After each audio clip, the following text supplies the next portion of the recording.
Fantastic. Other question?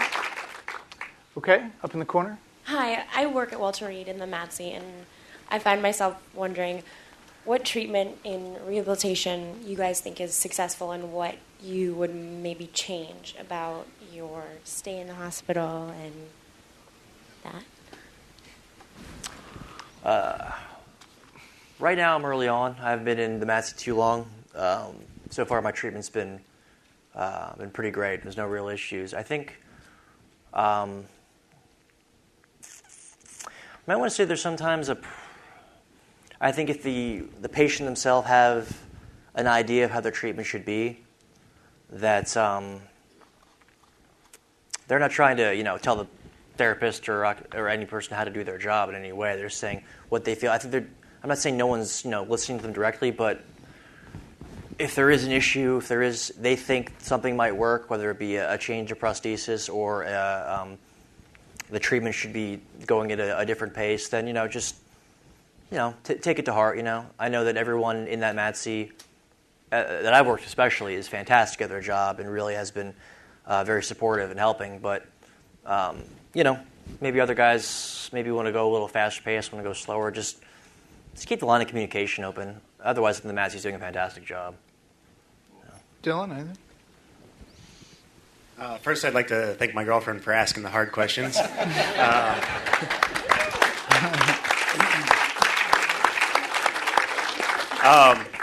I also was fortunate enough to work out in the MATC at Walter Reed. Despite not being an amputee, I kind of had the similar situation where I started in a physical therapy area and was progressing much faster than they were wanting me to, apparently.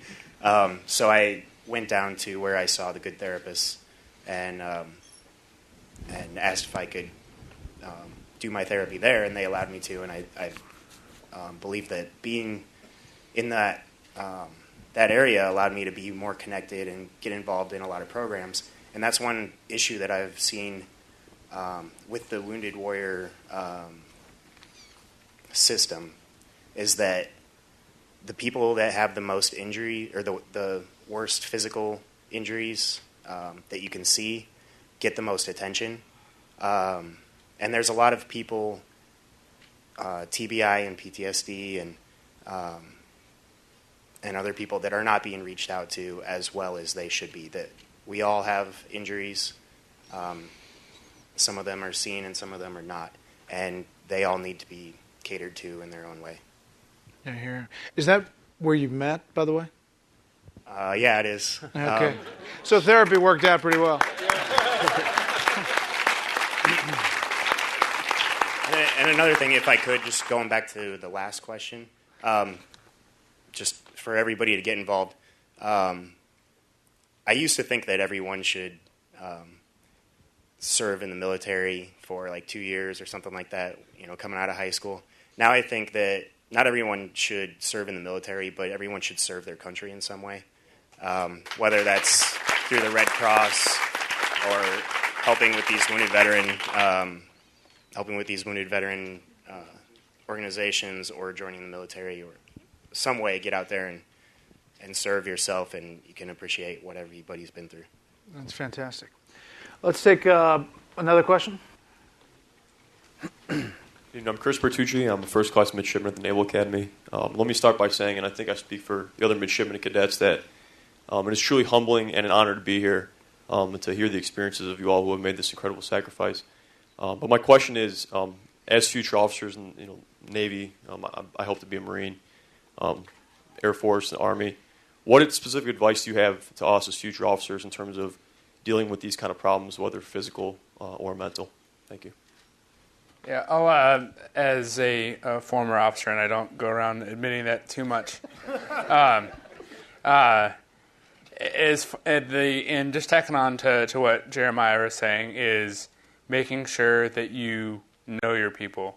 At a platoon leader level, company commander level, it's a lot easier because you're with your guys all the time, and you see them 24 hours a day, sometimes more than you even want to.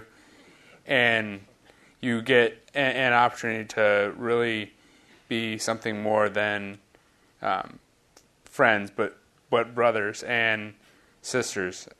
And just knowing your people is huge, because that, just as Jeremiah was saying, you know when the issues are happening and when something's going on, and having that brotherhood, coming back and being wounded, having folks that I was in touch with that were wounded as well, and so that camaraderie was huge and instrumental in the success of my rehabilitation.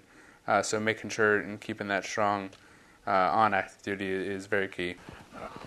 But I think he hit it right on the head. Amazing question. I mean, those questions weren't asked when we were going through our situations, I'm sure. To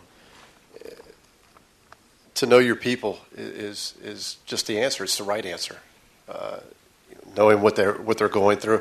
You got to remember, you have two situations. You're taking care of you, and you're taking care of the soldiers. So you have two people you're taking care of. Knowing what they're going through and knowing what you're going through.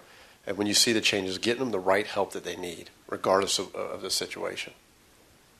okay, sir. I agree 110%. I also say support. Support the people beneath you. They need to know, beyond a shadow of a doubt, that they can depend on you just as much as you need to know that you can depend on them. When the military works, it's a well-oiled machine. And when there's breakdown or failure in any part of that, there's failure in the whole system. And without the support of your superiors and without the support of your subordinates, you'll fail every time. Support, understanding, trust, these are things that make our jobs possible. Real quick, and they hit on it briefly, but as new lieutenants, you don't know anything, and you don't know that you don't know anything.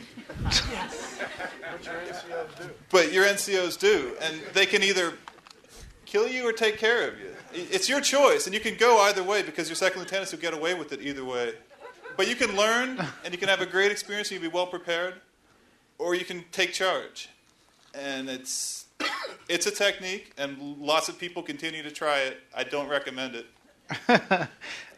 Go ahead, Jeremiah. But either way, good luck, and do what you're going to do. But just know there's an easy way, and there's the leader way. I don't recommend it, and that's all. As a future officer, genuine care and concern. Anything less than that will be very obvious to the troops. Genuine care and concern. Just remember that. That's great. Yeah. And to touch on what Mr. Nolan said, there's a reason non-commissioned officers teach OBC. They do know what they're talking about. Trust them. Well, listen, thank you all very much for sharing your stories. Thank you for your sacrifice and your service to the country. This has been a fantastic program, and you guys made it that way. So thank you.